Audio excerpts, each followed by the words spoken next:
El mártir de las catacumbas. Un episodio de la Roma antigua. Prefacio. Hace muchos años que fue publicada una historia anónima titulada El mártir de las catacumbas, un episodio de la Roma antigua. Un ejemplar fue providencialmente rescatado de un barco de vela americano y encuentra en poder del hijo del capitán Richard Roberts, quien comandaba aquella nave y tuvo que abandonarla en alta mar como consecuencia del desastroso huracán ocurrido en enero de 1876. Cuidadosamente reimpresa, presentamos aquí aquella obra, habiendo sido celosamente fieles al original aún en su título.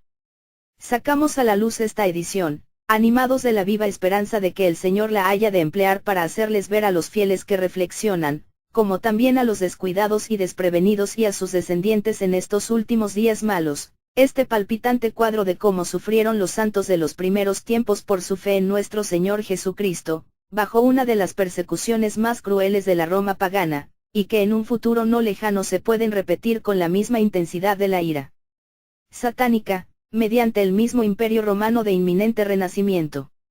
Ojalá pueda despertar nuestra conciencia al hecho de que, si el Señor tarda en su venida, hemos de vernos en el imperativo de sufrir por el que voluntariamente tanto sufrió por nosotros. La Biblia ya no ocupa el legítimo lugar que le corresponde en nuestros colegios y universidades, la oración familiar es un hábito perdido, nuestro Señor Jesucristo, el unigénito y bien amado Hijo del Dios viviente, es desacreditado y deshonrado precisamente en casa de aquellos que profesan ser sus amigos, el testimonio en corporación ha desaparecido de la tierra, no se obedece el llamado a la odisea al arrepentimiento, y es así que la promesa del Señor de la comunión con Él está librada solo al individuo. Y aún a nosotros en estos días puede alcanzarnos la promesa, a Esmirna, sé fiel hasta la muerte y yo te daré la corona de la vida. La sangre de los mártires de Rusia y Alemania clama desde la tierra, cual admonición a los cristianos de todos los países. Pero aún podemos arrancar de nuestras almas el clamor anhelante, ven, Señor Jesús, ven pronto. Hartsdale, N. y Richard L. Roberts. 1. El Coliseo. Cruel carnicería para diversión de los romanos. Era uno de los grandes días de fiesta en Roma. De todos los extremos del país las gentes convergían hacia un destino común. Recorrían el Monte Capitolino, el Foro, el Templo de la Paz, el Arco de Tito y el Palacio Imperial en su desfile interminable hasta llegar al Coliseo, en el que penetraban por las innumerables puertas, desapareciendo en el interior. Allí se encontraban frente a un escenario maravilloso, en la parte inferior la arena interminable se desplegaba rodeada por incontables hileras de asientos que se elevaban hasta el tope de la pared exterior que bordeaba los 40 metros. Aquella enorme extensión se hallaba totalmente cubierta por seres humanos de todas las edades y clases sociales. Una reunión tan vasta, concentrada de tal modo, en la que solo se podían distinguir largas filas de rostros fieros, que se iban extendiendo sucesivamente, constituía un formidable espectáculo que en ninguna parte del mundo ha podido igualarse, y que había sido ideado, sobre todo, para aterrorizar e infundir sumisión en el alma del espectador. Más de 100.000 almas se habían reunido aquí, animadas de un sentimiento común, e incitadas por una sola pasión. Pues lo que les había atraído a este lugar era una ardiente sed de sangre de sus semejantes. Jamás se hallará un comentario más triste de esta alardeada civilización de la antigua Roma, que este macabro espectáculo creado por ella. Allí se hallaban presentes guerreros que habían combatido en lejanos campos de batalla, y que estaban bien enterados de lo que constituían actos de valor, sin embargo, no sentían la menor indignación ante las escenas de cobarde opresión que se desplegaban ante sus ojos. Nobles de antiguas familias se hallaban presentes allí, pero no tenían ojos para ver en estas exhibiciones crueles y brutales el estigma sobre el honor de su patria. A su vez los filósofos, los poetas, los sacerdotes, los gobernadores, los encumbrados, como también los humildes de la tierra, atestaban los asientos, pero los aplausos de los patricios eran tan sonoros y ávidos como los de los plebeyos. ¿Qué esperanza había para Roma cuando los corazones de sus hijos se hallaban íntegramente dados a la crueldad y a la opresión más brutal que se puede imaginar? El sillón levantado sobre un lugar prominente del enorme anfiteatro se hallaba ocupado por el emperador Decio, a quien rodeaban los principales de los romanos. Entre estos se podía contar un grupo de la guardia pretoriana, que criticaban los diferentes actos de la escena que se desenvolvía en su presencia con aire de expertos. Sus carcajadas estridentes, su alborozo y su espléndida vestimenta los hacían objeto de especial atención de parte de sus vecinos. Ya se habían presentado varios espectáculos preliminares, y era hora de que empezaran los combates. Se presentaron varios combates mano a mano, la mayoría de los cuales tuvo resultados fatales, despertando diferentes grados de interés, según el valor y habilidad que derrochaban los combatientes. Todo ello lograba el efecto de aguzar el apetito de los espectadores, aumentando su vehemencia, llenándoles del más ávido deseo por los eventos aún más emocionantes que habían de seguir. Un hombre en particular había despertado la admiración y el frenético aplauso de la multitud. Se trataba de un africano de Mauritania, cuya complexión fortaleza eran de gigante. Pero su habilidad igualaba a su fortaleza. Sabía blandir su corta espada con destreza maravillosa, y cada uno de los contrincantes que hasta el momento había tenido yacía muerto. Llegó el momento en que había de medirse con un gladiador de Betavie, hombre al cual solamente él le igualaba en fuerza y en estatura. Pero lo separaba un contraste sumamente notable. El africano era tostado, de cabello relumbrante y rizado y ojos chispeantes, el de Betavie era de tez ligera, de cabello rubio y de ojos vivísimos de color gris. Era difícil decir cuál de ellos llevaba ventaja, tan acertado había sido el cotejo en todo sentido. Pero, como el primero había ya estado luchando por algún tiempo, se pensaba que él tenía esto como una desventaja. Llegó, pues, el momento en que se trabó la contienda con gran vehemencia y actividad de ambas partes. El de Betavie asestó tremendos golpes a su contrincante, que fueron parados gracias a la viva destreza de este.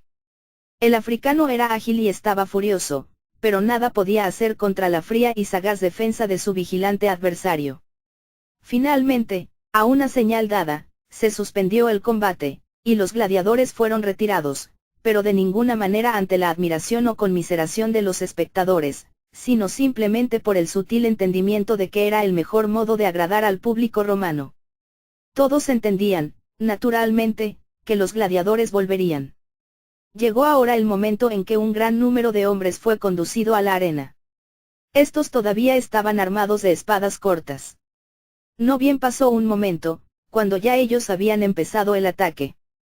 No era un conflicto de dos bandos opuestos, sino una contienda general, en la cual cada uno atacaba a su vecino. Tales escenas llegaban a ser las más sangrientas, y por lo tanto las que más emocionaban a los espectadores. Un conflicto de este tipo siempre destruiría el mayor número en el menor tiempo. La arena presentaba el escenario de confusión más horrible. 500 hombres en la flor de la vida y la fortaleza, armados de espadas luchaban en ciega confusión unos contra otros. Algunas veces se trenzaban en una masa densa y enorme, otras veces se separaban violentamente, ocupando todo el espacio disponible, rodeando un rimero de muertos en el centro del campo. Pero, a la distancia, se asaltaban de nuevo con indeclinable y sedienta furia, llegando a trabarse combates separados en todo alrededor del macabro escenario. El victorioso en cada uno corría presuroso a tomar parte en los otros, hasta que los últimos sobrevivientes se hallarían nuevamente empeñados en un ciego combate masivo. A la larga las luchas agónicas por la vida o la muerte se tornaban cada vez más débiles. Solamente unos 100 quedaban de los 500 que empezaron, a cual más agotados y heridos. Repentinamente se dio una señal y dos hombres saltaban a la arena y se precipitaban desde extremos opuestos sobre esta miserable multitud. Eran el africano y el de Betavie. Ya frescos después del reposo, caían sobre los infelices sobrevivientes que ya no tenían ni el espíritu para combinarse, ni la fuerza para resistir. Todo se reducía a una carnicería. Estos gigantes mataban a diestra y siniestra sin misericordia, hasta que nadie más que ellos quedaba de pie en el campo de la muerte y oían el estruendo del aplauso de la muchedumbre. Estos dos nuevamente renovaban el ataque uno contra el otro, atrayendo la atención de los espectadores, mientras eran retirados los despojos miserables de los muertos y heridos. El combate volvía a ser tan cruel como el anterior y de invariable similitud. A la agilidad del africano se oponía la precaución del de Betavie. Pero finalmente aquel lanzó una desesperada embestida final, el de Betavie lo paró y con la velocidad del relámpago devolvió el golpe. El africano retrocedió ágilmente y soltó su espada. Era demasiado tarde, porque el golpe de su enemigo le había traspasado el brazo izquierdo. Y conforme cayó, un alarido estrepitoso de salvaje regocijo surgió del centenar de millares de así llamados seres humanos. Pero esto no había de considerarse como el fin, porque mientras aún el conquistador estaba sobre su víctima, el personal de servicio se introdujo deprisa a la arena y lo sacó. Empero tanto los romanos como el herido sabían que no se trataba de un acto de misericordia. Solo se trataba de reservarlo para el aciago fin que le esperaba. El de Betavi es un hábil luchador, Marcelo, comentó un joven oficial con su compañero de la concurrencia a la que ya se ha aludido. Verdaderamente que lo es, mi querido Lúculo, replicó el otro. No creo haber visto jamás un gladiador mejor que este. En verdad los dos que se han batido eran mucho mejores de lo común. Allá adentro tienen un hombre que es mucho mejor que estos dos. Ah. ¿Quién es él? El gran gladiador Macer. Se me ocurre que él es el mejor que jamás he visto. Algo he oído respecto a él. ¿Crees que lo sacarán esta tarde? Entiendo que sí. Esta breve conversación fue bruscamente interrumpida por un tremendo rugido que surcó los aires procedentes del vivario, o sea el lugar en donde se tenían encerradas las fieras salvajes. Fue uno de aquellos rugidos feroces y terroríficos que solían lanzar las más salvajes de las fieras cuando habían llegado al colmo del hambre que coincidía con el mismo grado de furor. No tardaron en abrirse los enrejados de hierro manejados por hombres desde arriba, apareciendo el primer tigre al acecho en la arena.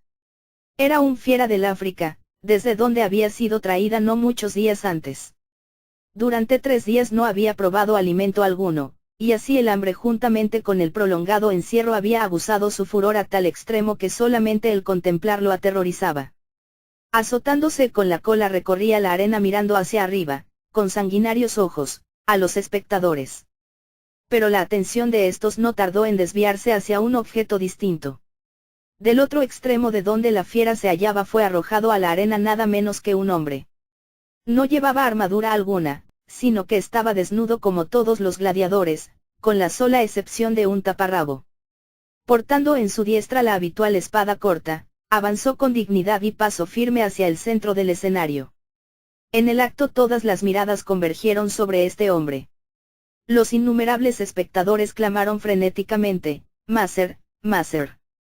El tigre no tardó en verlo, lanzando un breve pero salvaje rugido que infundía terror.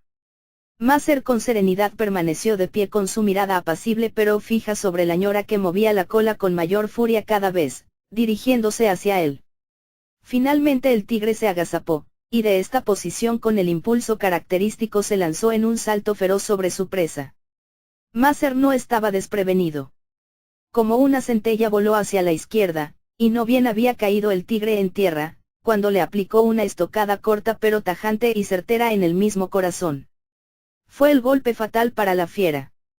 La enorme bestia se estremeció de la cabeza a los pies, y encogiéndose para sacar toda la fuerza de sus entrañas, soltó su postrer bramido que se oyó casi como el clamor de un ser humano, después de lo cual cayó muerta en la arena. Nuevamente el aplauso de la multitud se oyó como uno estrépito del trueno por todo el derredor. «Maravilloso», exclamó Marcelo, «jamás he visto habilidad como la de Macer». Su amigo le contestó reanudando la charla, «Sin duda se ha pasado la vida luchando». Pronto el cuerpo del animal muerto fue arrastrado fuera de la arena, al mismo tiempo que se oyó el rechinar de las rejas que se abrían nuevamente atrayendo la atención de todos. Esta vez era un león. Se desplazó lentamente en dirección opuesta, mirando en derredor suyo al escenario que le rodeaba, en actitud de sorpresa. Era este el ejemplar más grande de su especie, todo un gigante en tamaño, habiendo sido largo tiempo preservado hasta hallarle un adversario adecuado. A simple vista parecía capaz de hacer frente victoriosamente a 2 tigres como el que le había precedido. A su lado Macer no era sino una débil criatura. El ayuno de esta fiera había sido prolongado, pero no mostraba la furia del tigre. Atravesó la arena de uno a otro extremo, y luego a todo alrededor en una especie de trote, como si buscara una puerta de escape. Mas hallando todo cerrado, finalmente retrocedió hacia el centro, y pegando el rostro contra el suelo dejó oír profundo bramido tan alto y prolongado que las enormes piedras del mismo Coliseo vibraron con el sonido. Maser permaneció inmóvil. Ni un solo músculo de su rostro cambió en lo más mínimo. Estaba con la cabeza erguida con la expresión vigilante y característica, sosteniendo su espada en guardia. Finalmente el león se lanzó sobre él de lleno. El rey de las fieras y el rey de la creación se mantuvieron frente a frente mirándose a los ojos el uno al otro. Pero la mirada serena del hombre pareció enardecer la ira propia del animal.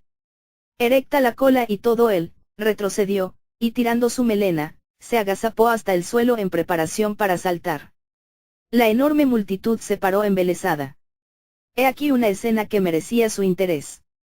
La masa oscura del león se lanzó al frente, y otra vez el gladiador en su habitual maniobra saltó hacia el costado y lanzó su estocada. Empero esta vez la espada solamente hirió una de las costillas y se le cayó de la mano. El león fue herido ligeramente, pero el golpe sirvió solo para levantar su furia hasta el grado supremo. Maser empero no perdió ni un ápice de su característica calma y frialdad en este momento tremendo. Perfectamente desarmado en espera del ataque, se plantó delante de la fiera. Una y otra vez el león lanzó sus feroces ataques, y cada uno fue evadido por el ágil gladiador, quien con sus hábiles movimientos se acercaba ingeniosamente al lugar en donde estaba su arma hasta lograr tomarla nuevamente. Y ahora, otra vez armado de su espada protectora, esperaba el zarpazo final de la fiera que respiraba muerte. El león se arrojó como la vez anterior, pero esta vez Maser acertó en el blanco. La espada le traspasó el corazón, la enorme fiera cayó contorsionándose de dolor. Poniéndose en pie se echó a correr por la arena, y tras su último rugido agónico cayó muerto junto a las rejas por donde había salido. Ahora Maser fue conducido fuera del ruedo, viéndose aparecer nuevamente al de Betavie. Se trataba de un público de refinado gusto, que demandaba variedad. A uno nuevo que entende le soltaron un tigre pequeño, el cual fue vencido. Seguidamente se le soltó un león. Este dio muestras de extrema ferocidad, aunque por su tamaño no salía de lo común. No cabía la menor duda de que el de Betavie no se igualaba a Maser.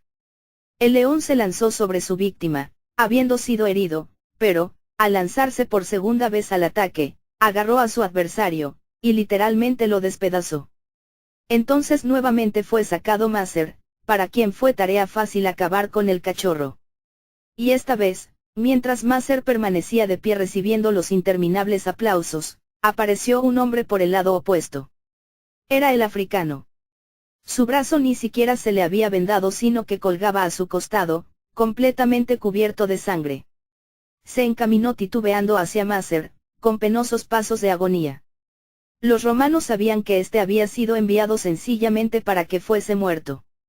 Y el desventurado también lo sabía, porque conforme se acercó a su adversario, arrojó su espada y exclamó en una actitud más bien de desesperación: «Mátame pronto. Líbrame del dolor». Todos los espectadores a uno quedaron mudos de asombro al ver a Maser retroceder y arrojar al suelo su espada. Todos seguían contemplando maravillados hasta lo sumo y silenciosos. Y su asombro fue tanto mayor cuando Maser volvió hacia el lugar donde se hallaba el emperador, y levantando las manos muy alto clamó con voz clara que a todos alcanzó: «Augusto emperador, yo soy cristiano. Yo pelearé con fieras silvestres, pero jamás levantaré mi mano contra mis semejantes, los hombres, sean del color que fueren. Yo moriré gustoso, pero yo no mataré». Ante semejantes palabras y actitud se levantó un creciente murmullo. ¿Qué quiere decir este cristiano? ¿Cuándo sucedió su conversión?, preguntó Marcelo. Lúculo contestó: supe que lo habían visitado en el calabozo los malditos cristianos, y que él se habría unido a esa despreciable secta, en la cual se halla reunida toda la hachís de la humanidad. Es muy probable que se haya vuelto cristiano. Y preferirá él morir antes que pelear. Así suelen proceder aquellos fanáticos. La sorpresa de aquel populacho fue reemplazada por una ira salvaje. Les indignaba que un mero gladiador se atreviera a decepcionarles. Los lacayos se apresuraron a intervenir para que la lucha continuara. Si en verdad Maser insistía en negarse a luchar debería sufrir todo el peso de las consecuencias. Pero la firmeza del cristiano era inconmovible. Absolutamente desarmado avanzó hacia el africano, a quien él podría haber dejado muerto solamente con un golpe de su puño. El rostro del africano se había tornado en estos breves instantes cual el de un feroz endemoniado. En sus siniestros ojos relumbraba una mezcla de sorpresa y regocijo loco. Recogiendo su espada y haciéndola firmemente se dispuso al ataque con toda libertad, hundiéndola de un golpe en el corazón de Maser.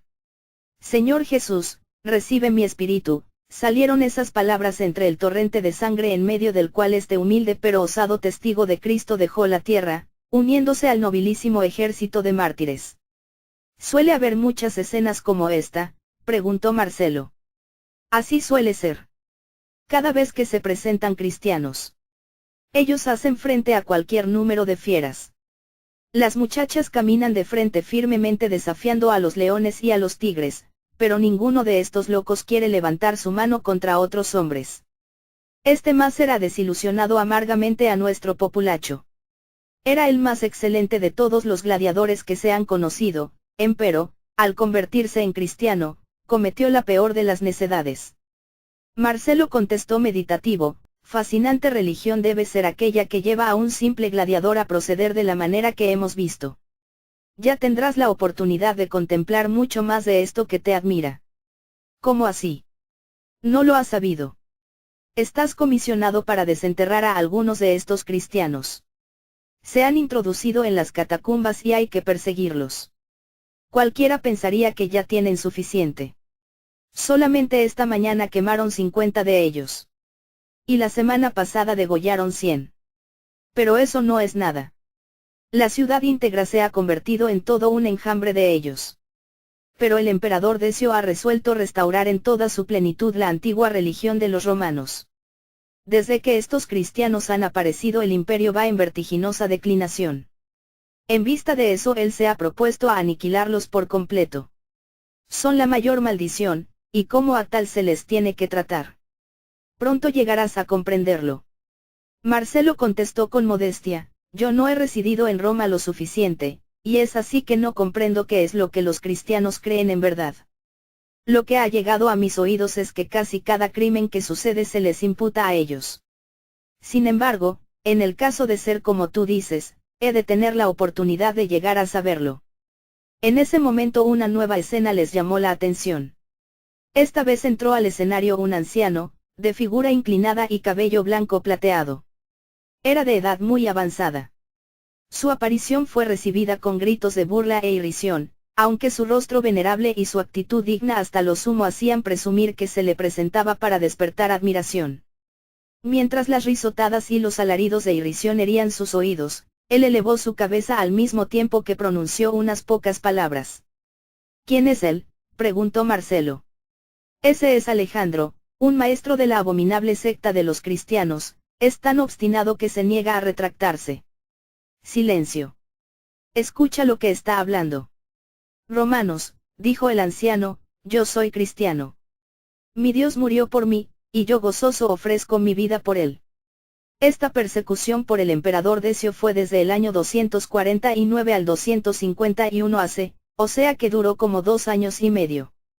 Decio murió en batalla con los godos más o menos a fines de 251 AC. Un bronco estallido de gritos e imprecaciones salvajes ahogaron su voz. Y antes que aquello hubiera concluido, 3 panteras aparecieron saltando hacia él. El anciano cruzó los brazos, y elevando sus miradas al cielo, se le veía mover los labios como musitando sus oraciones.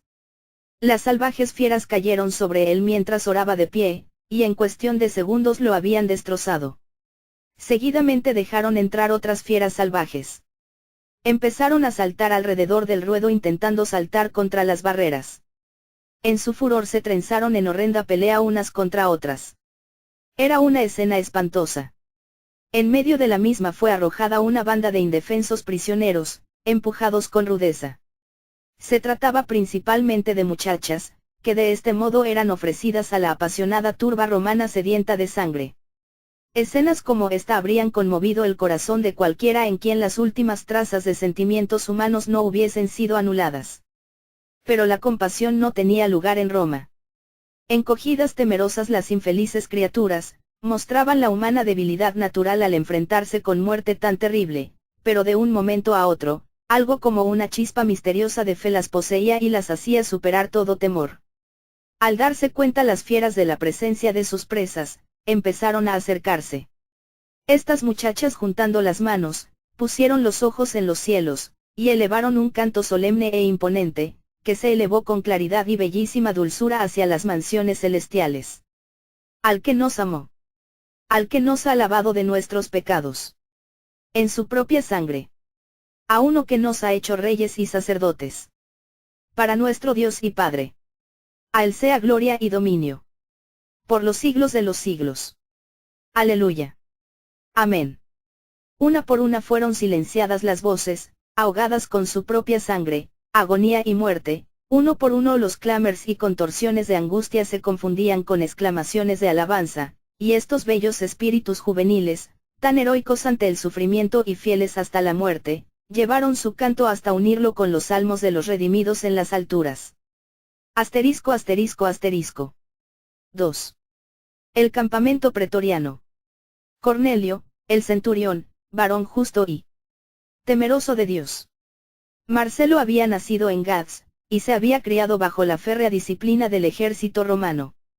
Había estado en destacamentos en África, en Siria y Bretaña, y en todas partes se había distinguido, no solamente por su valor en el campo de batalla sino también por su sagaz habilidad administrativa, razones estas por las cuales se había hecho merecedor de honores y ascensos.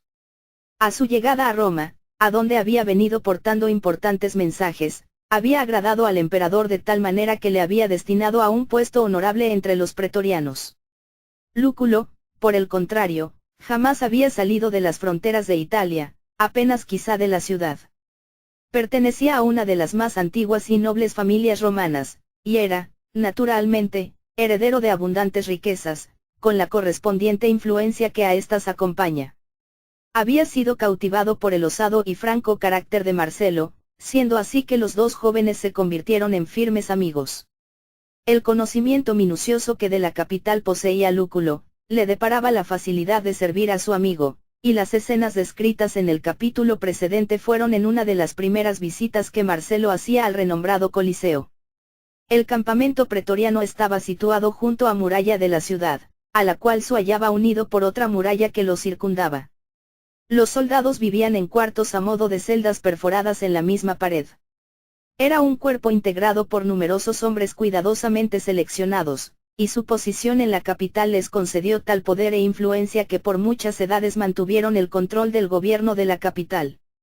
Un puesto de mando entre los pretorianos significaba un camino seguro hacia la fortuna, y Marcelo reunía todas las condiciones para que se le augurara un futuro pletórico de perspectivas y todos los honores que el favor del emperador podía depararle. En la mañana del día siguiente, Lúculo ingresó a su cuarto, y después de haber cambiado los saludos usuales y de confianza, empezó a hablar respecto a la lucha que habían presenciado. Marcelo dijo, tales escenas no son de las que en verdad me agradan. Son actos de crasa cobardía.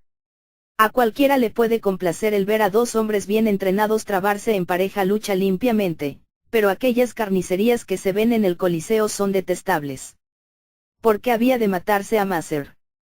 Él era uno de los más valientes de los hombres, y yo tributo todo mi homenaje a su valentía inimitable. ¿Y por qué se ha de arrojar a las fieras salvajes a aquellos ancianos y niños? Es que esos eran cristianos. Y la ley es sagrada inquebrantable. Esa es la respuesta de siempre. ¿Qué delito han cometido los cristianos? Yo me he encontrado con ellos por todas partes del imperio, pero jamás los he visto entregados ni comprometidos siquiera en perturbaciones o cosa semejante. Ellos son lo peor de la humanidad. Esa es la acusación. ¿Pero qué pruebas hay? Pruebas, ¿qué necesidad tenemos de pruebas, si se sabe hasta la saciedad lo que son y hacen? Conspiran en secreto contra las leyes y la religión de nuestro Estado. Y tanta es la magnitud de su odio contra las instituciones que ellos prefieren morir antes que ofrecer sacrificio. No reconocen rey ni monarca alguno en la tierra, sino a aquel judío crucificado que ellos insisten en que vive actualmente. Y tanta es su malevolencia hacia nosotros que llegan a afirmar que hemos de ser torturados toda nuestra vida futura en los infiernos. Todo eso puede ser verdad. De eso no entiendo nada. Respecto a ellos yo no conozco nada. La ciudad la tenemos atestada de ellos, el imperio ha sido invadido. Y ten presente esto que te digo. La declinación de nuestro amado imperio que vemos y lamentamos por todas partes, el que se hayan difundido, la debilidad y la insubordinación, la contracción de nuestras fronteras, todo esto aumenta conforme aumentan los cristianos. ¿A quién más se deben todos estos males, si no es a ellos? ¿Cómo así han llegado ellos a originar todo esto? Por medio de sus enseñanzas y sus prácticas detestables. Ellos enseñan que el pelear es malo, que los soldados son los más viles de los hombres, que nuestra gloriosa religión bajo la cual hemos prosperado es una maldición, y que nuestros dioses inmortales no son sino demonios malditos. Según sus doctrinas, ellos tienen como objetivo derribar nuestra moralidad. En sus prácticas privadas ellos realizan los más tenebrosos e inmundos de los crímenes. Ellos siempre mantienen entre sí el más impenetrable secreto, pero a veces hemos llegado a escuchar sus perniciosos discursos y sus impúdicos cantos. A la verdad que, de ser todo esto así, es algo sumamente grave y merecen el más severo castigo. Pero, de acuerdo a tu propia declaración, ellos mantienen el secreto entre ellos, y por consiguiente se sabe muy poco de ellos. Dime, aquellos hombres que sufrieron el martirio ayer, tenían apariencia de todo esto. Aquel anciano, tenía algo que demostrara que había pasado su vida entre escenas de vicio. ¿Eran acaso impúdicos los cantos que elevaron esas bellísimas muchachas mientras esperaban ser devoradas por los leones? Al que nos amó. Al que nos ha lavado de nuestros pecados con su sangre. Y Marcelo cantó en voz baja y suave las palabras que él había oído. Te confieso, amigo, que yo en el fondo de mi alma lamenté la suerte de ellos. A lo que Marcelo añadió, y yo, habría llorado si no hubiera sido soldado romano. Detente un momento y reflexiona. Tú me dices cosas respecto a los cristianos que al mismo tiempo confiesas que solamente las sabes de oídos, de labios de aquellos que también ignoran lo que dicen. Te atreves a afirmar que son infames y viles, el desecho de la tierra. Yo personalmente los contemplo cuando afrontan la muerte, que es la que prueba las cualidades más elevadas del alma. Le hacen frente con toda nobleza, al extremo de morir alegremente. Roma en toda su historia no puede exhibir un solo ejemplo de escena de mayor devoción que la que presenciamos ayer. Tú dices que ellos detestan a los soldados, pero son sobremanera valientes, me dices que son traidores, sin embargo ellos no resisten a la ley, haces declaraciones de que ellos son impuros, empero, si se puede decir que exista pureza en toda la tierra, corresponde a las bellísimas doncellas que murieron ayer. Te entusiasmas excesivamente por aquellos parias. No es mero entusiasmo, Lúculo. Yo deseo saber la verdad. Toda mi vida he oído estas referencias. Pero ante lo que vi ayer juntamente contigo, por primera vez he llegado a sospechar de su veracidad. Y ahora te pregunto a ti con todo mi afán, y descubro que tu conocimiento no se funda en nada. Y hoy yo bien recuerdo que estos cristianos por todo el mundo son personas pacíficas y honradas a toda prueba. Jamás toman parte en levantamientos o perturbaciones, y estoy convencido que ninguno de estos crímenes que se les imputan podrá probarse contra ellos. Porque, entonces, se les mata. Sin embargo, el emperador tiene que tener buenas razones para haberlo dispuesto así. Bien puede él haber sido instigado por consejeros ignorantes o maliciosos. Tengo entendido que es una resolución tomada por él mismo. El número de los que han sido entregados a la muerte de esa manera y por el mismo motivo es enorme. Oh, sí, son algunos millares. Quedan muchos más, pero es que no se les puede capturar. Y precisamente eso me recuerda la razón de mi presencia acá. Te traigo la comisión imperial. Lúculo extrajo de los dobleces de su capa militar un rollo de pergamino, el cual entregó a Marcelo. Este último examinó con avidez su contenido. Se le ascendía a un grado mayor, al mismo tiempo que se le comisionaba para buscar, perseguir y detener a los cristianos en donde fuera que se hallasen ocultos, haciéndose mención en particular de las catacumbas. Marcelo leyó con el ceño fruncido y luego puso el rollo a un lado. No pareces estar muy contento. Te confieso que la tarea es desagradable. Soy un soldado y no me gusta eso de andar a la caza de viejos débiles y niños para los verdugos. Sin embargo, como soldado debo obedecer. Dime algo acerca de esas catacumbas. Las catacumbas. Es un distrito subterráneo que hay debajo de la ciudad, y cuyos límites nadie conoce. Los cristianos huyen a las catacumbas cada vez que se hallan en peligro, también están ya habituados a enterrar a sus muertos allí. Una vez que logran penetrar allí, se pueden considerar fuera del alcance de los poderes del Estado. ¿Quién hizo las catacumbas? Nadie sabe con exactitud. El hecho es que han existido allí por muchos siglos. Yo creo que fueron excavadas con el objeto de extraer arena para edificaciones. Pues en la actualidad todo nuestro cemento proviene de allí, y podrás ver innumerables obreros trayendo el cemento a la ciudad por todos los caminos.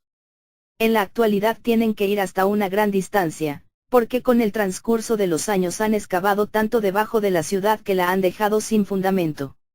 ¿Existe alguna entrada regular? Hay entradas innumerables. Precisamente esa es la dificultad. Pues si hubiera solamente unas pocas, entonces podríamos capturar a los fugitivos. Pero así no podemos distinguir de qué dirección hemos de avanzar contra ellos. ¿Hay algún distrito del cual se sospecha? Sí. Siguiendo por la vía a pie, como a 2 millas, cerca a la tumba de Cecilia Metella, la gran torre redonda que conoces, allí se han encontrado muchos cadáveres.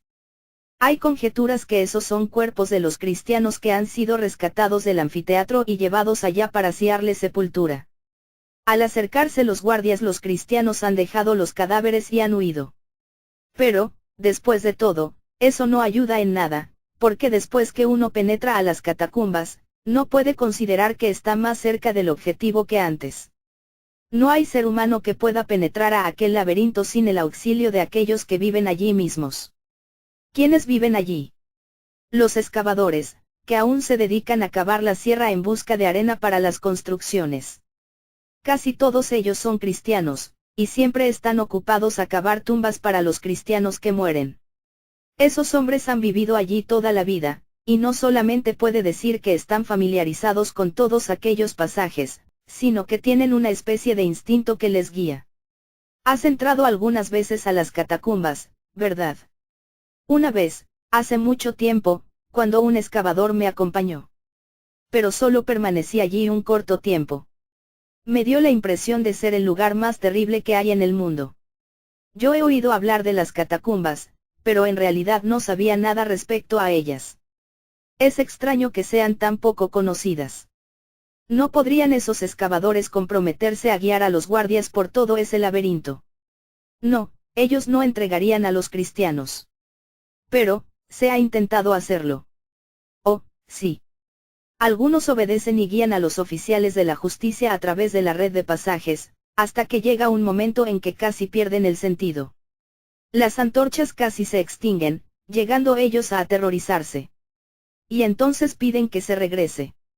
El excavador expresa que los cristianos deben haber huido, y así regresa al oficial al punto de partida o ingreso. Y ninguno tiene la suficiente resolución de seguir hasta llegar a encontrar a los cristianos. Si insisten en continuar la búsqueda, los excavadores les guían hasta cuando quieran. Pero lo hacen por los incontables pasajes que interceptan algunos distritos particulares.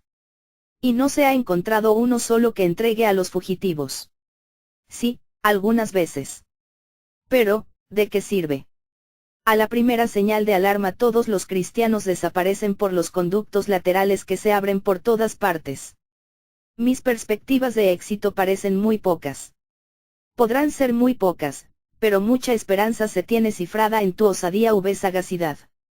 Pues si llegas a tener éxito en esta empresa que se te comisiona, habrás asegurado tu fortuna. Y ahora, buena suerte. Te he dicho todo lo que yo conozco. No tendrás dificultad en aprender mucho más de cualquiera de los excavadores. Eso decía lúcido al mismo tiempo que se marchaba. Marcelo hundió su rostro entre las manos, y se sumió en profundos pensamientos. Empero, en medio de su meditación le perseguía, como envolviéndole, la otra cada vez más penetrante de aquella gloriosa melodía que evidenciaba el triunfo sobre la muerte, al que nos amó. Al que nos ha lavado de nuestros pecados. Asterisco asterisco asterisco. 3. La vía Apia. Sepulcros en despliegue de melancolía. Guardan de los poderosos las cenizas. Que duermen en la vía a pie. Marcelo se entregó de lleno y sin perder un momento a cumplir la comisión a que se le había destinado. El día siguiente se dedicó a la investigación. Como se trataba de una correría de mera indagación, no se hizo acompañar por soldado alguno. Partiendo del cuartel de los pretorianos, tomó la vía a pie hacia las afueras de la ciudad. Una sucesión de tumbas se alineaba a ambos costados de esta vía famosa, cuya magnífica conservación corría a cargo de las cuidadosas familias a quienes pertenecían. A cierta distancia del camino quedaban las casas y las villas, tan igualmente apiñadas como en el centro de la ciudad. Mucha distancia quedaba aún por recorrer para llegar al campo abierto. Finalmente llegó el caminante a la enorme torre redonda, que se levanta a unas 2 millas de la puerta. Construida de enormes bloques de travertino, había sido ornamentada con la más imponente belleza y sencillez al mismo tiempo. El estilo austero de tan sólida construcción le imprimía un aire de firme desafío contra los embates del tiempo. A esta altura Marcelo se detuvo para contemplar lo que había recorrido. Roma tenía la virtud de ofrecer una vista nueva y a cual más interesante a aquel observador que recién la conocía. Lo más notorio aquí era la interminable fila de tumbas. Hasta este punto de reposo inevitable habían llegado en su marcha triunfal las grandes, los nobles y los valientes de los tiempos pasados, cuyos epitafios competían en hacer públicos sus honores terrenales, en contraste con la incertidumbre de sus perspectivas en el ignoto de una vida, por ventura, sin fin. Las artes al servicio de la riqueza habían erigido estos pomposos monumentos, y el afecto piadoso de los siglos los había preservado hasta el momento. Precisamente frente a él tenía el mausoleo sublime de Cecilia Metella. Más allá estaban las tumbas de Catelino y los Servili. Aún más allá se encontró su mirada con el lugar de reposo de Escipión, cuya clásica arquitectura clasificaba su contenido con el polvo de sus heroicos moradores. A su mente acudieron las palabras de Cicerón: cuando salís por la puerta Capena, y veis las tumbas de Catelino, de los Escipiones, de los Servili, y de los Servili, os atrevéis a pensar que los que allí sepultos repousen son infelices. Allí estaba el arco de Druso limitando el ancho de la vía. En uno de los lados estaba la gruta histórica de Egeria, y a corta distancia el lugar elegido una vez por Aníbal para lanzar su jabalina contra las murallas de Roma. Las interminables hileras de tumbas seguían hasta que a la distancia terminaban en la monumental pirámide de Gayo Sestio, ofreciendo todo este conjunto el más grande escenario de magnificencia sepulcral que se podía encontrar en toda la tierra. Por todos los lados la tierra se hallaba cubierta de las moradas del hombre, porque hacía largo tiempo que la ciudad imperial había rebasado sus límites originales, y las casas se habían desparramado a todos los lados por el campo que la circundaba, hasta el extremo que el viajero apenas podía distinguir en dónde terminaba el campo y dónde empezaba la ciudad. Desde la distancia parecía saludar al oído el barullo de la ciudad, el rodar de los numerosos carros, el recorrer multitudinario de tantos pies presurosos.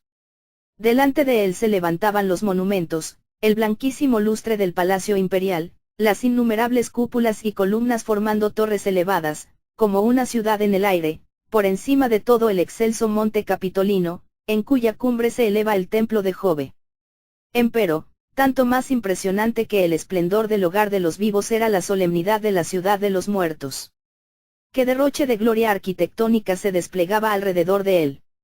Allí se elevaban orgullosos los monumentos de las grandes familias de Roma. El heroísmo, el genio, el valor, el orgullo, la riqueza, todo aquello que el hombre estima o admira, animaban aquí las elocuentes piedras y despertaban la emoción. Aquí estaban las formas visibles de las más altas influencias de la antigua religión pagana. Empero sus efectos sobre el alma nunca correspondieron con el esplendor de sus formas exteriores o la pompa de sus ritos. Los epitafios de los muertos no evidenciaban ni un ápice de fe, sino amor a la vida y sus triunfos, nada de seguridad de una vida inmortal, sino un triste deseo egoísta de los placeres de este mundo. Tales eran los pensamientos de Marcelo, mientras meditaba sobre el escenario que tenía delante de sí, repitiéndosele insistentemente el recuerdo de las palabras de Cicerón: os atrevéis a pensar que los que allí sepultos reposan son infelices. Siguió pensando ahora: estos cristianos, en cuya búsqueda me encuentro, parecen haber aprendido más lo que yo puedo descubrir en nuestra filosofía. Ellos, parecen no solamente haber conquistado el temor a la muerte, sino que han aprendido a morir gozosos. ¿Qué poder secreto tienen ellos que llega a inspirar aún a los más jóvenes y a los más débiles de ellos? ¿Cuál es el significado oculto de sus cantos? Mi religión puede solamente tener esperanza que tal vez no seré infeliz, empero, la de ellos les lleva a morir con cantos de triunfo, de regocijo. Pero ¿qué iba a hacer para poder continuar su búsqueda de los cristianos? Multitud de personas pasaban junto a él, pero él no podía descubrir uno solo capaz de ayudarle. Edificios de variados tamaños, murallas, tumbas y templos le rodeaban por todas partes, pero él no veía lugar alguno que pudiera conducirle a las catacumbas. Se hallaba completamente perdido y sin saber qué hacer. Entró por una calle caminando lentamente, tratando de hacer un escrutinio cuidadoso de cada persona quien encontraba, y examinando minuciosamente cada edificio. Con todo, no obtuvo el menor resultado, salvo el haber descubierto que la apariencia exterior de cuanto le rodeaba no mostraba señales que se relacionasen con moradas subterráneas. El día pasó, y empezó a hacerse tarde, pero Marcelo recordó que le habían dicho que había muchas entradas a las catacumbas, y fue así que continuó su búsqueda, esperando hallar un derrotero antes de la caída del día. Al fin fue compensada su búsqueda. Había caminado en todas direcciones, a veces recorriendo sus propias pisadas y volviendo de nuevo al mismo punto de partida para reorientarse. Las sombras crepusculares se acercaban y el sol se aproximaba a su ocaso. En esas circunstancias su ojo aba y se fue atraído hacia un hombre que en dirección opuesta caminaba seguido de un pequeñuelo. La vestimenta del hombre era de burda confección y además manchada de arena, barro y arcilla. Su aspecto enjuto y pálido rostro evidenciaban que era alguien que había estado largo tiempo en prisiones, y así toda su apariencia exterior atrajo la atenta mirada del joven soldado. Se acercó a aquel hombre, y no sin antes ponerle la mano sobre el hombro, le dijo: «Tú eres cavador. Ven conmigo». Al levantar el hombre la mirada, se dio con un rostro severo. Y la presencia del vestido del oficial le atemorizó. Al instante desapareció, y antes que Marcelo pudiera dar el primer paso en su persecución, había tomado un encaminamiento lateral y se había perdido de vista. Pero Marcelo cogió al muchacho. «Ven conmigo», le dijo. El pobre niño no pudo hacer más que mirarlo, pero con tal agonía y miedo que Marcelo fue conmovido. «Tenga misericordia de mí, le pido por mi madre. Si usted me detiene, ella morirá». El niño se echó así a sus pies, balbuciendo solamente aquello en forma entrecortada. «No te voy a hacer ningún daño, ven conmigo», y así lo condujo hacia un espacio abierto apartado del lugar por donde tanta gente estaba circulando. «Ahora que estamos solos», le dijo deteniéndose y mirándolo, «dime la verdad. ¿Quién eres tú?» «Me llamo Polio», dijo el niño. «¿Dónde vives?» «En Roma». «¿Qué estás haciendo aquí?» «Salí a hacer un mandado». «¿Quién era ese hombre?» «Un cavador». «¿Qué estabas haciendo tú con él?» «Él me estaba llevando un bulto». «¿Qué contenía el bulto?» «Provisiones». «¿A quién se lo llevabas?» «A una persona menesterosa por allá». «¿Dónde vive esa persona?» «Acá cerca, no más». «Ahora, muchacho, dime la verdad. ¿Sabes tú algo sobre las catacumbas?» «He oído hablar de ellas», dijo el niño tranquilamente. «¿Nunca estuviste dentro de ellas?» «Sí, he estado en algunas de ellas». «¿Conoces a alguien que vive allí?» «Sí, algunas personas. Los cavadores viven allí». «Tú te ibas a las catacumbas con él». «¿Qué voy a ir a hacer allí a esta hora?», dijo el niño inocentemente. «Eso precisamente es lo que quiero saber». «Te ibas para allá». «¿Cómo me voy a atrever a ir allá, cuando es prohibido por la ley?» Marcelo dijo abruptamente: «Ya es de noche. Vamos al servicio de la noche en aquel templo». El menor vaciló, y luego dijo: «Estoy deprisa. Pero en este momento tú eres mi prisionero. Yo nunca dejo de ir a adorar a mis dioses.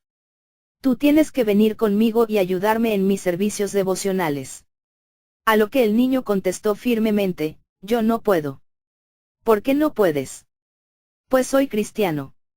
Yo lo sabía. Y tú tienes amigos en las catacumbas, y tú te vas para allá ahora. Ellos son la gente menesterosa a quienes les estás llevando esas provisiones, y el mandado que dices es en beneficio de ellos. El niño inclinó la cabeza y guardó silencio. Quiero que tú me lleves ahora mismo a la entrada a las catacumbas. Oh, usted que veo que es un oficial generoso, tenga misericordia de mí. No me pida una tal cosa, porque no puedo hacerlo. Jamás voy yo a traicionar a mis amigos. Tú no vas a traicionarlos. No quiere decir nada que me muestres una entrada entre las muchas que conducen allá abajo. ¿Crees que los guardias no las conocen a cada una? El muchacho reflexionó por un momento, y finalmente manifestó su asentimiento. Marcelo lo tomó de primera mano y se entregó para que lo condujese.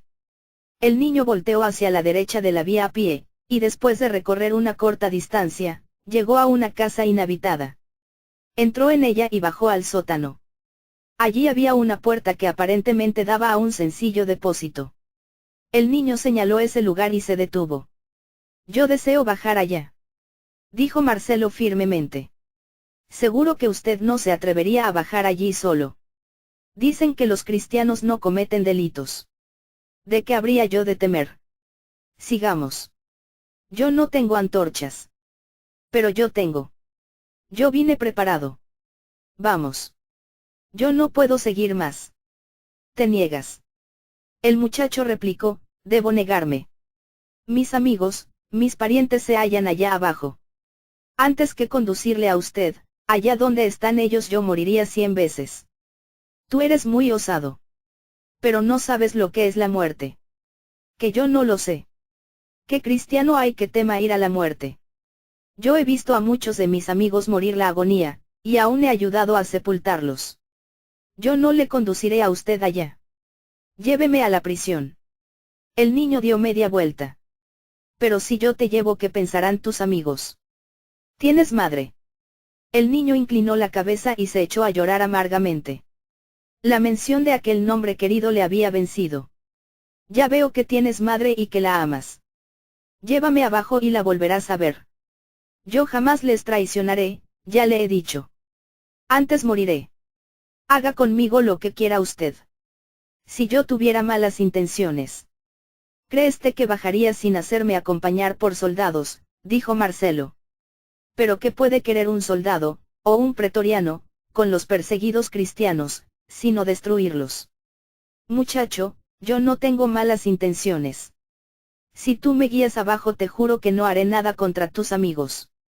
Cuando yo esté abajo, yo seré un prisionero, y ellos pueden hacer conmigo lo que quieran. ¿Me jura usted que no los traicionará? Yo juro por la vida de César, y por los dioses inmortales, dijo Marcelo solemnemente.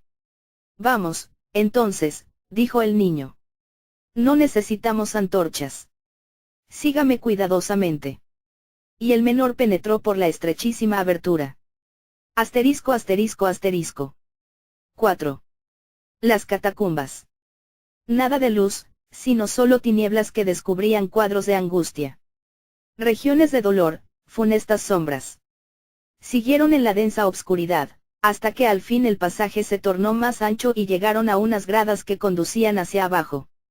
Marcelo, cogido del vestido del niño, lo seguía. Era ciertamente una situación que provocaba alarma. Pues se estaba entregando en manos de aquellos hombres, a quienes precisamente la clase a que él pertenecía los había privado del aire libre, hundiéndolos en aquellas tétricas moradas. Para ellos él no podía ser reconocido de otro modo sino como perseguidor. Pero la impresión que en él había dejado la gentileza y humildad de ellos era tal que él no tenía el menor temor de sufrir daño alguno. Estaba sencillamente en manos de este niño que bien podía conducirlo a la muerte en las densas tinieblas de este impenetrable laberinto, pero ni siquiera pensaba en ello. Era el deseo ferviente de conocer más de estos cristianos, lograr su secreto, lo que le guiaba a seguir adelante, y conforme había jurado, así había resuelto que esta visita no sería utilizada para traicionarlos o herirlos. Después de descender por algún tiempo, se hallaban caminando por terreno a nivel. De pronto voltearon y entraron a una pequeña cámara abovedada, que se hallaba alumbrada por la débil fosforescencia de un hogar. El niño había caminado con paso firme sin la menor vacilación, como quien está perfectamente familiarizado con la ruta. Al llegar a aquella cámara, encendió la antorcha que estaba en el suelo, y reemprendió su marcha. Hay siempre un algo inexplicable en el aire de un camposanto que no es posible comparar con el de ningún otro lugar. Prescindiendo del hecho de la reclusión, la humedad, el mortal olor a tierra, hay una cierta influencia sutil que envuelve tales ámbitos con tanta intensidad que los hace tanto más aterradores. Allí campea el hálito de los muertos, que posa tanto en el alma como en el cuerpo. He allí la atmósfera de las catacumbas. El frío y la humedad atacaban al visitante, cual aires estremecedores del reino de la muerte. Los vivos experimentaban el poder misterioso de la muerte. Polio caminaba adelante, seguido por Marcelo. La antorcha iluminaba apenas las densas tinieblas. Los destellos de luz del día, ni aun el más débil rayo, jamás podrían penetrar aquí para aliviar la deprimente densidad de estas tinieblas. La oscuridad era tal que se podía sentir. La luz de la antorcha dio su lumbre golo unos pocos pasos, pero no tardó en extinguirse en tantas tinieblas. La senda seguía tortuosamente haciendo giros incontables. Repentinamente Polio se detuvo y señaló hacia abajo. Mirando por entre la lobreguez, Marcelo vio una abertura en la senda que conducía aún más abajo de donde ya estaban. Era un foso sin fondo visible. ¿A dónde conduce? Abajo. Hay más pasillos abajo. Oh, sí. Hay tantos como acá, y aún debajo de siguiente sección hay otros.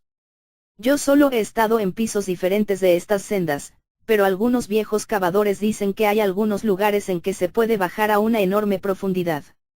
El pasillo serpenteaba de tal modo que toda idea de ubicación se perdía por completo.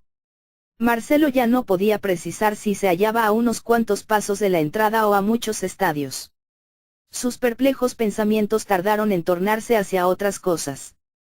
Al pasarle primera impresión de las densas tinieblas, se dedicó a mirar más cuidadosamente a lo que se le presentaba a la vista, cada vez más maravillado del extraño recinto. A lo largo de las murallas había planchas semejantes a lápidas que parecían cubrir largas y estrechas excavaciones. Estos nichos celulares se alineaban a ambos lados tan estrechamente que apenas quedaba entre uno y otro. Las inscripciones que se veían en planchas evidenciaban que eran tumbas de cristianos. No tuvo tiempo de detenerse a leer, pero había una nota a la repetición de la misma expresión, tal como: Honoria, ella duerme en paz. Fausta, en paz. En casi todas las planchas él vio la misma dulce benigna palabra. Paz, pensaba Marcelo. Qué gente más maravillosa son estos cristianos, que aún en medio de escenarios como este abrigan su sublime desdén a la muerte. Sus ojos se habituaban cada vez mejor a las tinieblas conforme avanzaba. Ahora el pasillo empezaba a estrecharse, el techo se inclinaba y los lados se acercaban, ellos tenían que agacharse y caminar más despacio. Las murallas eran toscas y rudamente cortadas conforme las dejaban los trabajadores cuando extraían desde aquí su última carga de arena para los edificios del exterior. La humedad subterránea y las acrescencias de honguillos se hallaban regadas por todas partes, agravando todo su color tétrico, saturando el aire de pesada humedad, mientras que el humo de las antorchas hacía la atmósfera tanto más depresiva. Pasaron centenares de pasillos y decenas de lugares en que se encontraban numerosas sendas, que se separaban en diferentes direcciones.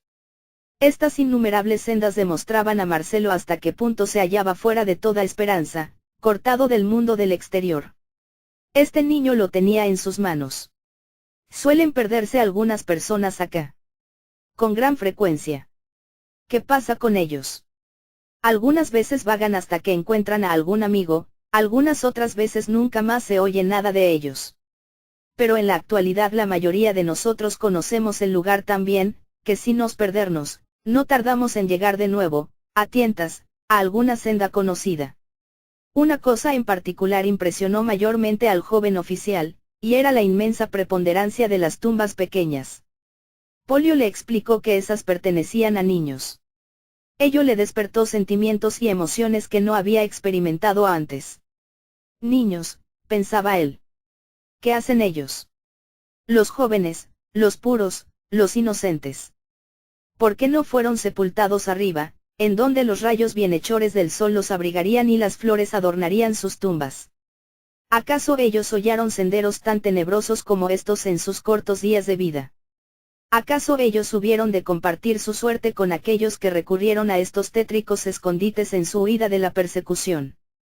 ¿Acaso el aire del etéreo de esta interminable tristeza de estas pavorosas moradas aminoró sus preciosas vidas infantiles, y quitó de la vida sus inmaculados espíritus antes de su tiempo de madurez? Marcelo, como en un suspiro, preguntó, «Largo tiempo hace que nos encontramos en esta marcha, estamos ya para llegar». El niño le contestó, «Muy pronto llegaremos». Sean cuales hayan sido las ideas que Marcelo abrigaba antes de llegar acá en cuanto a la casa de estos fugitivos, ahora se había convencido que todo intento de hacerlo era absolutamente en vano. Todo un ejército de soldados podía penetrar aquí y jamás llegar ni siquiera a ver un solo cristiano. Y cuanto más se alejara, tanto más desesperanzada sería la jornada. Ellos podrían diseminarse por estos innumerables pasillos y vagar por allí hasta encontrar la muerte. Pero ahora un sonido apenas perceptible, como de gran distancia, atrajo su atención. Dulce y de una dulzura indescriptible, bajísimo y musical, venía procedente de los largos pasillos, llegando a encantarle como si fuera una voz de las regiones celestiales. Continuaron su lenta marcha, hasta que una luz brilló delante de ellos, hiriendo las densas tinieblas con sus rayos. Los sonidos aumentaban, elevándose de pronto en un coro de magnificencia imponderable, para luego disminuir y menguar hasta tornarse en unos lamentos de penitentes súplicas. Dentro de unos cuantos minutos llegaron a un to en que tuvieron que voltear en su marcha, desembocando ante un escenario que bruscamente apareció delante de sus ojos. «¡Alto!», exclamó Polio, al mismo tiempo que tenía a su compañero y apagaba la luz de la antorcha que les había guiado hasta aquí. Marcelo obedeció, y miró con profunda avidez al espectáculo que se le ofrecía a la vista. Estaban en una cámara abovedada como de unos 5 metros de alto y 10 en cuadro. Y en tan reducido espacio se albergaban como 100 personas, hombres, mujeres y niños. A un lado había una mesa, tras la cual estaba de pie un anciano venerable, el cual parecía ser el dirigente de ellos. El lugar se hallaba iluminado con el reflejo de algunas antorchas que arrojaban su mortecina luz rojiza sobre la asamblea toda. A los presentes se les veía cargados de inquietud y demacrados, observándose en sus rostros la misma característica palidez que habla visto en el cavador. Pero la expresión que ahora se veía en ellos no era en lo absoluto de tristeza, ni de miseria ni de desesperación. Más bien una atractiva esperanza iluminaba sus ojos, y en sus rostros se dibujaba un gozo victorioso y triunfal. El alma de este observador fue conmovida hasta lo más íntimo, porque no era sino la confirmación anhelada inconscientemente de todo cuanto había admirado en los cristianos, su heroísmo, su esperanza, su paz, que se fundaban necesariamente en algo, escondido, oculto, lejano para él. Y mientras permanecía estático y silencioso, escuchó el canto entonado con el alma por esta congregación. Grandes y maravillosas son tus obras, Señor Dios Todopoderoso. Justos y verdaderos son tus caminos. Tú, oh Rey de los santos. ¿Quién no te temerá, oh Dios, y ha de glorificar tu sagrado nombre? Porque tú solo eres santo. Porque todas las naciones han de venir y adorar delante de ti. Porque tus juicios se han manifestado. A esto siguió una pausa. El dirigente leyó algo en un rollo que hasta el momento era desconocido Marcelo. Era la aseveración más sublime de la inmortalidad del alma, y de la vida después de la muerte. La congregación toda parecía pendiente del majestuoso poder de estas palabras, que parecían transmitir hálitos de vida. Finalmente el lector llegó a prorrumpir en una exclamación de gozo, que arrancó clamores de gratitud y la más entusiasmada esperanza de parte de toda la congregación. Las palabras penetraron al corazón del observador recién llegado, aunque él todavía no comprendía la plenitud de su significado. ¿Dónde está, oh muerte, tu aguijón? ¿Dónde, oh sepulcro, tu victoria? Ya que el aguijón de la muerte es el pecado, y la potencia del pecado, la ley. Mas a Dios gracias, que nos da la victoria por el Señor nuestro Jesucristo. Estas palabras parecieron descubrir un nuevo mundo ante su mente, con novísimos pensamientos. El pecado, la muerte, Cristo, con toda aquella infinita secuela de ideas relacionadas, aparecían débilmente perceptibles para su alma, que, más que despertar, parecía resucitar. Ahora mayormente ardía en él un anhelo vivo por llegar a conocer el secreto de los cristianos, anhelo que hasta saciar no pararía. El que dirigía levantó la cabeza reverente, extendió los brazos y habló fervientemente con Dios. Se dirigía al Dios invisible como viéndolo, expresaba su confesión e indignidad, y expresaba las gracias por el limpiamiento de los pecados, merced a la sangre expiatoria de Jesucristo. Pedía que el Espíritu Santo desde lo alto descendiera a obrar dentro de ellos para que los santificara. Luego enumeró sus agonías, y pidió que fueran librados, pidiendo la gracia de la fe en la vida, la victoria en la muerte, y la abundante entrada en los cielos en el nombre del Redentor, Jesús. Después de esto siguió otro canto que fue cantado como el anterior. He aquí el tabernáculo de Dios con los hombres. Y Él morará con ellos. Y ellos serán su pueblo. Y el mismo Dios será con ellos. Y será su Dios. Y Dios enjugará toda lágrima de sus ojos. Y no habrá más muerte, ni tristeza, ni gemidos. Ni tampoco habrá más dolor. Porque las cosas viejas pasaron. Amén. Bendición, gloria y sabiduría. Y hacimiento de gracias, y honor, y potencia, y magnificencia. Sea a nuestro Dios. Por los siglos de los siglos. Amén. Y después de esto la congregación empezó a dispersarse. Polio avanzó hacia adelante conduciendo a Marcelo. Pero ante la presencia de su figura marcial y su relumbrante armadura todos retrocedieron e intentaron huir por los diferentes senderos. Pero Marcelo clamó en alta voz. No temáis, cristianos, yo me rindo ante vosotros, estoy en vuestro poder. Ante ello, todos ellos volvieron, y luego lo miraron con ansiosa curiosidad. El anciano que había dirigido la reunión avanzó hacia él y le dirigió una mirada firme y escudriñadora. ¿Quién eres tú, y por qué nos persigues aún hasta este último escondite de reposo que se nos deja en la tierra? Tened a bien no sospechar el mínimo mal de parte mía. Yo vengo solo, sin escolta ni ayuda. Estoy a merced de vosotros. Pero, por ventura, ¿qué puede desear de nosotros un soldado, y tanto peor, un pretoriano? ¿Estás acaso perseguido? ¿Eres acaso un criminal? ¿Está tu vida en peligro? De ninguna manera. Yo soy oficial de alta graduación y autoridad, y es el caso que toda mi vida he andado ansiosamente buscando la verdad. Y he oído mucho respecto a vosotros los cristianos, empero en esta época de persecución es difícil hallar uno solo de vosotros en Roma. Y es por eso que he venido hasta aquí en vuestra búsqueda. Ante esto, el anciano pidió a la asamblea que se retirase, a fin de que él pudiera conversar con el recién llegado. Los otros en el acto lo hicieron así y se alejaron por diferentes encaminamientos, sintiéndose más tranquilos. Una mujer pálida se adelantó hacia Polio y lo tomó en sus brazos. ¿Cuánto te tardaste, hijo mío? Madre querida, me encontré con este oficial, y me tuve que detener. Gracias sean a Dios nuestro Señor que estás bien. ¿Pero quién es él? A lo que el muchacho contestó diciendo confiadamente, yo creo que él es un hombre honrado. Ya ves cómo confía en nosotros. El dirigente intervino diciendo, Cecilia, no te vayas, espérate un momentito. La mujer se quedó, habiendo hecho lo mismo unas pocas personas más. Yo me pongo a tus órdenes, soy Honorio, dijo el anciano, dirigiéndose a Marcel.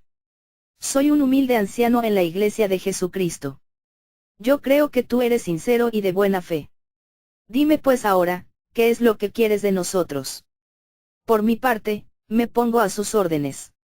Me llamo Marcelo, y soy capitán de la Guardia Pretoriana. ¡Ay de mí!, exclamó Honorio, juntando las manos al mismo tiempo que caía sentado sobre su asiento. Los otros miraron a Marcelo apesadumbrados, y la mujer, Cecilia, clamó agonizante de dolor. Oh, Polio querido. ¿Cómo nos has traicionado? Asterisco asterisco asterisco. 5. El secreto de los cristianos. El misterio de la piedad. Dios manifestado en carne. El joven oficial permaneció atónito al darse cuenta del efecto que su solo nombre había producido. Y reaccionando dijo, porque todos tembláis de ese modo. ¿Es por ventura a causa de mí? Honorio le contestó, ay de mí. Aunque proscritos nos hallamos en estos lugares, tenemos constante comunicación con la ciudad. Estamos enterados de que nuevos esfuerzos han de hacerse para perseguirnos con más severidad, y que Marcelo, capitán de los pretorianos, ha sido designado para buscarnos. Y en este momento a ti te vemos en nuestra presencia, a nuestro principal enemigo. ¿No es esta suficiente causa para que temamos? ¿Por qué habrías tú de perseguirnos hasta este lugar? Marcelo exclamó, no tenéis causa para temerme, aun en el caso que yo fuese vuestro peor enemigo. No estoy en poder de vosotros. Si quisierais detenerme, podría yo escapar. Si quisierais matarme, podría yo resistir. Estoy sencillamente entre vosotros tal como me veis, sin ninguna defensa. El hecho de encontrarme aquí solo es prueba de que no hay peligro de parte mía. Honorio, reasumiendo su aire de calma, dijo, verdaderamente, tienes razón, tú de ninguna manera podrías regresar sin nuestra ayuda. Escuchadme, pues, que yo os explicaré todo. Yo soy soldado romano. Nací en España y fui criado en la virtud y la moralidad. Se me enseñó a temer a los dioses y a cumplir con mi deber. Yo he estado en muchas tierras y me he dedicado por entero a mi profesión. Sin embargo, nunca he descuidado mi religión. En mis habitaciones he estudiado todos los escritos de los filósofos de Grecia y de Roma. Como resultado de ello he aprendido a desdeñar nuestros dioses y diosas, los que no son mejores, y más bien son peores que yo mismo. Platón y Cicerón me han enseñado que hay una deidad suprema a la que es mi deber obedecer. Pero ¿cómo lo puedo conocer y cómo le debo obedecer? También he aprendido que yo soy inmortal, y que cuando muera me he de convertir en espíritu. ¿Cómo seré entonces? ¿Seré feliz o miserable? ¿Cómo puedo yo asegurarme la felicidad en la vida espiritual? Ellos describen con derroche de elocuencia las glorias de la vida inmortal, pero no dan instrucciones para los hombres comunes como yo. Pues el llegar a saber todo esto es lo que constituye el anhelo vivo de mi alma. Los sacerdotes son incapaces de decir nada. Ellos se encuentran enlazados con antiguos formalismos y ceremonias en las cuales ellos mismos jamás han creído. La antigua religión es muerta, son los hombres los que la mantienen en pie. En las diferentes tierras por donde he andado, he oído mucho sobre los cristianos. Pero encerrado, como lo he estado en mi cuartel siempre, jamás he tenido la feliz oportunidad de conocerlos. Y para ser franco, no me he interesado por conocerlos hasta últimamente. He oído los informes comunes de su inmoralidad, sus vicios secretos, sus pérfidas doctrinas. Y desde luego hasta hace poco yo creía todo eso. Hace unos pocos días estuve en el Coliseo. Allí recién aprendí algo respecto a los cristianos. Yo contemplé al gladiador Máser, un varón a quien el temor era desconocido, y él prefirió hacerse quitar la vida, antes que hacer lo que él creía que era malo. Vi un venerable anciano hacer frente a la muerte con una pacífica sonrisa en sus labios, y, sobre todo, vi un puñado de muchachas que entregaron su vida a las fieras salvajes con un canto de triunfo en sus labios. Al que nos amó. Al que nos ha lavado de nuestros pecados. Lo que Marcelo expresó produjo un efecto maravilloso. Los ojos de los que escuchaban resplandecían de gozo y vehemencia. Cuando él mencionó a Máser, ellos se miraron los unos a los otros con señas significativas. Cuando él habló del anciano, Honorio inclinó la cabeza. Cuando habló de los niños y muchachas, y musitaron las palabras del himno que cantaron, todos voltearon el rostro y lloraron. Fue aquella vez la primera de mi vida en que vi derrotada la muerte. Desde luego yo puedo afrontar la muerte sin temor, como también cada soldado que se ve en el campo de batalla. Pues tal es nuestra profesión. Pero estas personas se complacían y regocijaban en morir. Aquí no se trata de soldados, sino de niños, que estaban imbuidos de los mismos sentimientos en sus corazones. Desde entonces no he podido pensar absolutamente en ninguna otra cosa. ¿Quién es ese que os amó? ¿Quién es el que os lavó de vuestros pecados con su sangre? ¿Quién es el que os da ese valor sublime y esa esperanza viva? ¿Quién o qué es lo que os sostiene aquí? ¿Quién es aquel a quien acaban de estar hablando? Yo efectivamente he sido comisionado para conducir los soldados contra vosotros para destruiros. Pero primeramente quiero saber más respecto a vosotros. Yo juro por el Ser Supremo que esta mi visita no os ha de ocasionar ningún daño. Decidme, pues, el secreto de los cristianos. Honorio contestó, tus palabras son ciertas y sinceras. Ahora ya sé que tú no eres espía o enemigo, sino más bien una alma inquisitiva que ha sido enviada aquí por el mismo Espíritu Santo para que conozcas aquello que hace tiempo has estado buscando. Regocíjate, pues, porque todo aquel que viene a Cristo de ninguna manera será desechado.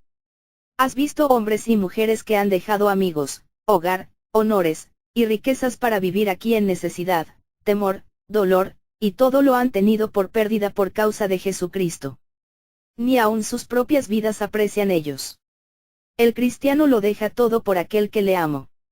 Tienes toda la razón, Marcelo, al pensar que hay un gran poder que puede hacer todo esto. No es el mero fanatismo, no es ilusión, ni menos es emoción. Es el conocimiento de la verdad y el amor al Dios viviente. Lo que tú has buscado por toda tu vida es para nosotros nuestra más cara posesión. Atesorado en nuestros corazones, es para nosotros más digno sin lugar a compararse siquiera con todo lo que el mundo puede dar u ofrecer. Nos otorga felicidad en la vida aún en este tenebroso lugar, y nos da la victoria frente a la misma muerte. Tú anhelas conocer al Ser Supremo, pues nuestra fe, el cristianismo, es la revelación de Él. Y por medio de esta revelación Él hace que le conozcamos. Conforme es infinito en grandeza y poder, también lo es en amor y misericordia. Esta fe nos acerca tan estrechamente a Él que Él llega a ser nuestro mejor amigo, nuestro guía, nuestro consuelo, nuestra esperanza, nuestro todo, nuestro Creador, nuestro Redentor, y el presente y eterno Salvador. ¿Tú quieres saber de nuestra vida inmortal? Pues nuestras escrituras sagradas nos explican esto. Ellas nos enseñan que creyendo en Jesucristo, el Hijo de Dios, y amando y sirviendo a Dios en la tierra, moraremos con Él en infinita y eterna bienaventuranza en los cielos. Ellas también nos muestran cómo debemos vivir a fin de agradarle aquí, a la vez que nos enseñan cómo le hemos de alabar por siempre después de esta vida. Por ellas conocemos que la muerte, aunque es una maldición, ya no lo es para el creyente, sino que más bien se torna en bendición, puesto que partir y estar con Cristo es mucho mejor en vez de permanecer aquí, porque entramos a la presencia de aquel que nos amó y se entregó a sí mismo por nosotros. Por consiguiente, exclamó Marcelo, si esto es así, hacedme conocer esta verdad. Porque esto es lo que he estado buscando por largos años, por esto he orado a aquel Ser Supremo de quien he oído solamente. Tú eres el poseedor de aquello que yo he anhelado saber. El fin y el objetivo de mi vida se encuentran aquí. Toda la noche está delante de nosotros. No me deseches ni dilates más, dime todo de una vez. Es verdad que Dios ha revelado todo esto, y que yo he estado en ignorancia de ello. Lágrimas de gozo brillaron en los ojos de los cristianos. Honorio musitó unas palabras de oración de gratitud a Dios. A continuación extrajo un manuscrito que desdobló con tierno cuidado. Y siguió diciendo, aquí, amado joven, tienes la palabra de vida que nos vino de Dios, que es la que trae tal gozo y paz al hombre. Aquí hallamos todo lo que desea el alma. En estas palabras divinas aprendemos lo que no podemos hallar en ninguna otra parte. Y aunque la mente acaricie estas verdades por toda una vida, con todo nunca llegará a dominar la máxima extensión de las verdades gloriosas. Entonces Honorio abrió el libro y empezó a decir a Marcelo acerca de Jesucristo.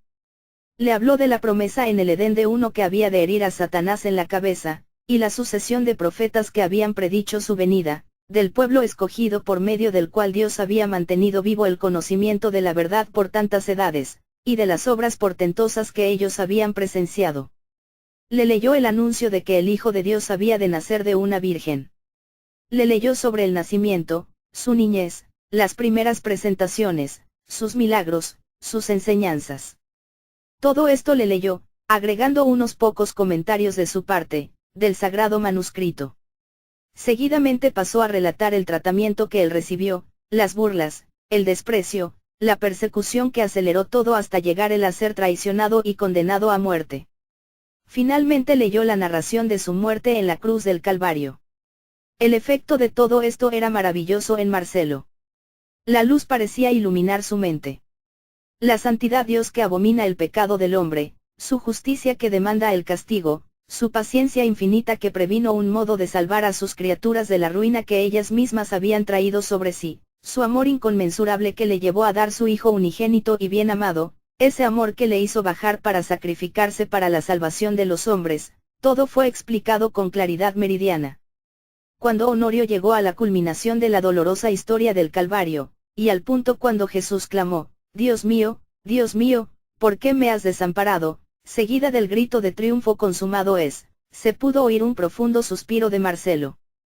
Y mirando a través de las lágrimas que humedecieron sus propios ojos, Honorio vio la forma de aquel hombre fuerte inclinada y temblando de emoción. Basta, murmuró quedamente, dejadme pensar en él. Al que nos amó, al que nos ha lavado de nuestros pecados con su propia sangre. Y Marcelo hundió su rostro en sus manos. Honorio elevó sus ojos al cielo y oró. Los dos habían quedado solos, porque sus compañeros se habían retirado. La tenue luz de una lámpara que estaba en una hornacina detrás de Honorio, iluminaba débilmente la escena. Y así ambos permanecieron en silencio por un largo tiempo. Finalmente Marcelo levantó la cabeza. Y siento, dijo él, que yo también tuve culpa y causé la muerte del santo. Leedme más de esas palabras de vida, porque mi vida depende de ellas. Entonces Honorio le volvió a leer la historia de la crucifixión y la sepultura de Jesús, la resurrección la mañana del tercer día, y su ascensión a la diestra de Dios. También leyó la venida del Espíritu Santo el día de Pentecostés, que bautizó a los creyentes en un solo cuerpo, de su permanente morada que hace su templo el cuerpo del creyente, y de su maravilloso ministerio de glorificar a Cristo y de revelarle a los pecadores arrepentidos. Empero él no terminó allí, sino que procuró traer la paz al alma de Marcelo, leyéndole las palabras de Jesús invitando al pecador a venir a él, y asegurándole la vida eterna como posesión real y presente en el momento en que se le acepta como Señor y Salvador. Leyó también sobre el nuevo nacimiento, la nueva vida, y la promesa de Jesús de volver otra vez para recoger a todos aquellos que han sido lavados con su sangre para encontrarse con él en las alturas. Es la palabra de Dios, exclamó Marcel. Es la voz desde los cielos. Mi corazón responde y acepta todo lo que he oído. Y yo sé que es la verdad eterna. Pero ¿cómo puedo yo venir a ser poseedor de esta salvación? Mis ojos parecen haber sido alumbrados y está despejada toda nube. Al fin me conozco. Antes yo creía que era un hombre justo y recto. Pero al lado del santo, de que he aprendido tanto, yo quedo hundido en el polvo, veo que ante él yo soy un criminal, convicto y perdido. ¿Cómo puedo ser salvo? Cristo Jesús vino al mundo a buscar y salvar lo que se había perdido. ¿Y cómo puedo yo recibirlo? La palabra está cercana, aún en tu boca y en tu corazón, es decir, la palabra de fe que nosotros predicamos, que si tú confesares con tu boca a uno Señor Jesús, y creyeres en tu corazón que Dios le levantó de los muertos, serás salvo. Porque con el corazón se cree para justicia, y con la boca se hace confesión para salvación. Pero no hay nada que yo deba hacer. Por gracia sois salvos por la fe, y esa salvación no es de vosotros sino que es don de Dios, no por obras, para que nadie se gloríe. La paga del pecado es muerte, mas la dádiva de Dios es vida eterna en Cristo Jesús, Señor nuestro. Pero, no hay sacrificio que yo tenga que ofrecer. Él ha ofrecido un sacrificio por el pecado por siempre, y ahora está sentado a la diestra de Dios, y puede salvar para siempre a todos los que vienen a Dios por él, siendo que siempre vive e intercede por ellos. Luego si yo me puedo acercar a él, enséñame las palabras, condúceme ante él. En la oscuridad de la helada bóveda, en la soledad del solemne silencio, Honorio se arrodilló, y Marcelo se inclinó al lado de él. El venerable cristiano elevó su voz en oración. Marcelo sintió que su propia alma estaba siendo elevada al cielo en esos momentos, a la presencia misma del Salvador, por la virtud de aquella ferviente oración de fe viva. Las palabras hacían eco en su propia alma y espíritu, y en su profundo abatimiento él dejó su necesidad en manos de su compañero, para que él la presentara de la manera más propia que él mismo podría hacerlo. Pero finalmente sus propios deseos de orar crecieron. La fe le alcanzó, y con temor y temblor, Empero con fe real, su alma fue fortalecida, hasta que finalmente Honorio terminó, y su lengua se soltó y elevó el clamor de su corazón: Señor, creo, ayuda tú mi incredulidad. Aquel único mediador entre Dios y los hombres, Jesucristo hombre, había venido a ser real por la fe, y las palabras de Jesús: de cierto os digo, el que oye mi palabra, y cree al que me ha enviado, tiene vida eterna, y no vendrá a condenación, juicio, mas pasó de muerte a vida. Y yo les doy vida eterna, a mis ovejas, y no perecerán para siempre, ni nadie las arrebatará de mi mano. Todas estas palabras fueron creídas, recibidas, disfrutadas. Las horas transcurrieron. Pero ¿quién podría describir acertadamente el progreso del alma que pasa de muerte a vida? Basta con saber que cuando rayó el alba arriba en la luz, un día glorioso había amanecido en el alma y el espíritu de Marcelo en las bóvedas inferiores. Sus anhelos habían sido completamente satisfechos, la carga de sus pecados le había sido quitada, y la paz de Dios por Jesucristo le había henchido. El secreto de los cristianos era suyo, y él se había convertido voluntariamente en esclavo de Jesucristo. Unido con sus hermanos en Cristo, ahora él también podía cantar: al que nos amó, al que nos ha lavado de nuestros pecados en su sangre. A él sea gloria y dominio por los siglos de los siglos. Asterisco asterisco asterisco. 6. La gran nube de testigos. Todos estos murieron en fe. No tardó el nuevo convertido en conocer mucho más sobre los cristianos. Después de un breve reposo, se levantó y se reunió con Honorio, quien se ofreció para mostrarle aspectos del lugar en donde moraban. Pues aquellos a quienes había visto en el servicio que hubo, eran solamente una parte de los moradores de las catacumbas. Su número se elevaba a muchos miles, y se hallaban diseminados por su vasta extensión en pequeñas comunidades, cada una de